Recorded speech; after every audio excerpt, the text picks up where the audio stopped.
네, 좋은 하루입니다. 오늘도 주의 말씀으로 하루를 시작하기를 원합니다. 기도합니다. 하나님 우리 아버지, 새날을 주셔서 감사합니다.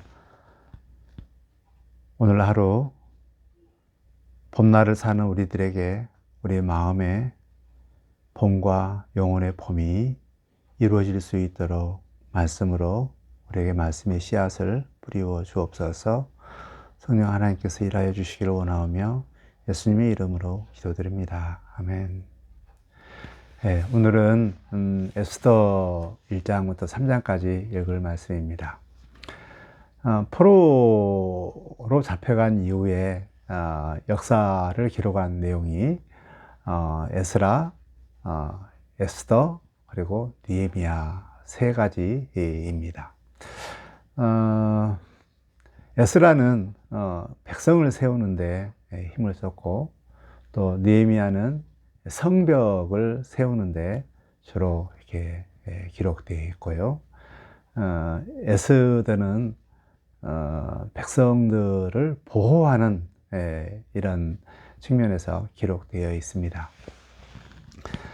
참고로 에스더는 1차 포로 기한 이후 2차 포로의 사이에 있었던 사건인데요. 483년 아하수로의 3년째부터 약 10년 정도 발생했던 그런 내용입니다. 1차 포로를 귀환을 많이 했죠. 한 4만 9천 이상명, 한 5만 명 이상 이렇게 포로 귀환을 했고, 그리고 나머지 사람들이 이제 그 이방 땅 페르시아에 남아 있었습니다.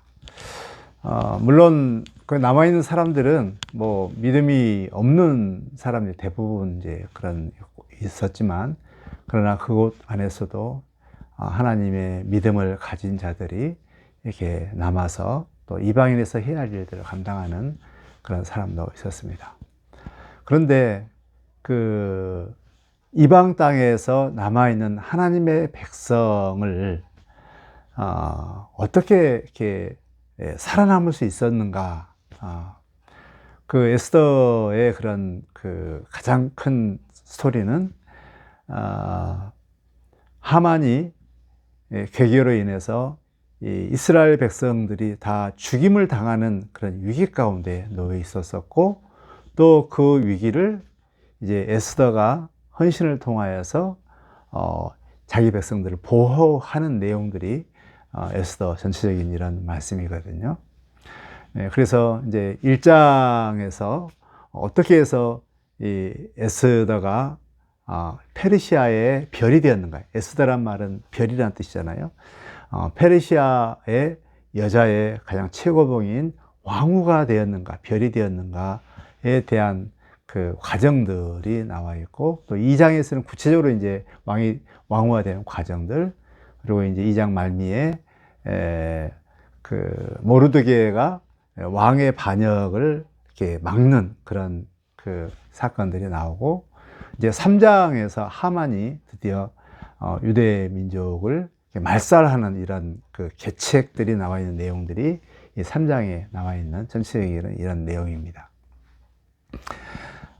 이렇게 죽임을 전멸당하는 이런 위기 가운데 있을 때 어떻게 하나님의 백성들이 보존되어지는가에 대한 그 내용이 바로 에스더 말씀입니다. 참고로 에스더는 하나님이라는 이 말이 한 번도 나오지 않습니다. 그래서 이제 유대인들은 이 에스더를 성경으로 치우치지 않고 외경으로 이렇게 치우칠 정도로 에스더를 격화시켰던 성경입니다. 저는 하나님이 나오지 않는다 이 말은 항상 하나님이 안 계시는 부재의 이런 상황, 왜냐하면 고국에서 떠났고 성전이 파괴된 이런 가운데서 애국 땅에서 포로로 끌려왔거든요. 이것은 하나님이 아예 없는 이런 상황 가운데서 이제 자기 하나님의 백성이 멸절당하는 그런 위기 가운데 있을 때, 하나님께서는 그럼에도 불구하고, 하나님이 안 계시는 상황 가운데도 불구하고 하나님이 자기 백성들을 보존해 가신다라는 것이 이제 에스더의 그런 핵심적인 그런 내용이겠죠. 그래서 에스더를 하나님의 섭리, 하나님이 보이지 않지만 하나님의 섭리 가운데 또 하나님의 헌신된 자를 통하여서 이렇게 자기 백성을 보호하신다라는 내용이 에스더의 핵심적인 이런 내용입니다. 그 1장부터 3장까지 읽으면서 이제 한 가지 포인트를 이제 생각을 해봤으면 좋겠는데요. 그 이스라엘 백성들, 하나님 백성들이 왜 이렇게 죽임을 당하게 됐는가, 전멸당하게 된 원인 제공자가 누구였는가? 뭐 직접적인 이유는 모르드게였습니다. 하만이 그 당시에 왕 다음에 2인자였습니다. 왕과 같은 이런 행세를 했죠. 이 권세가 대단합니다. 그래서 이제 지나갈 때마다 다 이 하만에게 고개를 숙이고 고개를 숙여야만이 이게 다 이렇게 될 정도로, 만약에 고개를 숙이지 않는 자들은 저들을 완전히 죽이려고 하는 그런 막강한 이런 권력을 가지고 있었습니다. 근데 그 하만에게 고개를 숙이지 않는 딱 한 사람이 있었는데 그 사람은 모르드게였습니다. 이것이 발단이 되어 가지고 이제 왕에게 이야기해서 이렇게 한 민족이 있었는데 그 민족은 왕의 명령을 듣지 않는 이런 민족입니다. 이 민족을 어찌하면 좋을까요? 이렇게 해가지고 그 민족들을 이제 며칠날 다 멸절하는 이런 조서를 이렇게 내리게 된 것이죠. 여러분 한번 생각 한번 해보세요. 왜 그 모르드게가 하만에게 고개를 숙이지 않아서 자기 백성들을 다 이렇게 죽임을 당하는 이런 어려움의 문제를 가져오게 했었을까요? 하만의 이러한 이 행위를 어떻게 생각하시는지요? 저는 이것을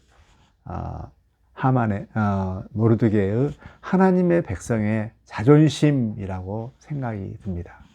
어떤 신학자들은, 성경학자들은 아마 하만이 그 모르드게에게 또 모든 사람들에게 신적으로 경배하기를 원하는, 그렇게 요구를 했지 않았을까. 그래서 모르드게는 나는 하나님 외에는 고개를 숙이지 않고 절하지 않는다, 사람에게는 절하지 않는다라는 이런 어떤 신앙적인 절개로 고개를 숙이지 않았다라고 이렇게 이야기를 합니다. 어쨌든 모르드게는 하만에게 절을 하지 않았습니다. 고개를 숙이지 않았습니다. 이 빌미로 인해서 이제 유대 민족 전체가 몰살을 당하는 그런 위기가 놓여 있었는데, 하만이 가지고 있던 이 하나님 백성의 자존심, 이 자존심은 우리가 정말 다 이 자부심과 자존심들은 다 가졌으면 좋겠습니다. 성경에서 나오는 이런 하나님 백성의 자존심들이 참 많잖아요. 제일 멋있는 부분이 야곱이 그 세계 제왕인 이 바로에게 가서 바로를 이렇게 축복합니다. 참 야곱은 굉장히 나이가 많이 먹고 또 이렇게 어쩌면 굉장히 좀 누추한 그런 사람일지도 모릅니다. 단지 이제 요셉의 그런 아버지 때문에 이게 초청을 받지만 그 초청 받을 때 전혀 주눅 들지 않고 바로를 축복을 이렇게 해줍니다. 이게 참 하나님의 백성의 자존심이 아닌가 생각이 드는데요. 우리도 이러한 하나님의 백성으로서 이 자존감과 또 이 자신감들을 우리 가운데 가졌으면 좋겠다, 이렇게 고민을 드리고 싶어요. 비록 우리의 이런 상황들이 하나님이 계시지 않는 이런 상황, 하나님이 존경받지 않고 하나님을 영화롭게도 아니하고 하나님 이름을 모르는 이런 상황 가운데도 불구하고 나는 하나님 외에는 고개를 숙이지 않겠다라는 이런 절개, 이런 자존심, 이런 이 자긍심을 우리 모르드게를 통하여서 우리 모두 다 본받았으면 좋겠습니다.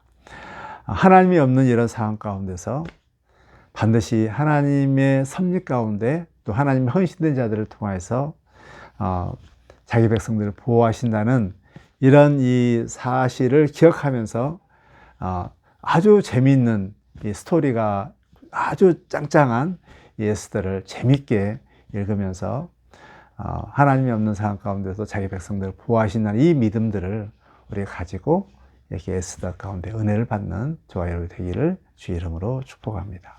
기도합니다. 하나님 우리 아버지, 지금은 하나님이 없는 이런 시대 가운데 살고 있습니다.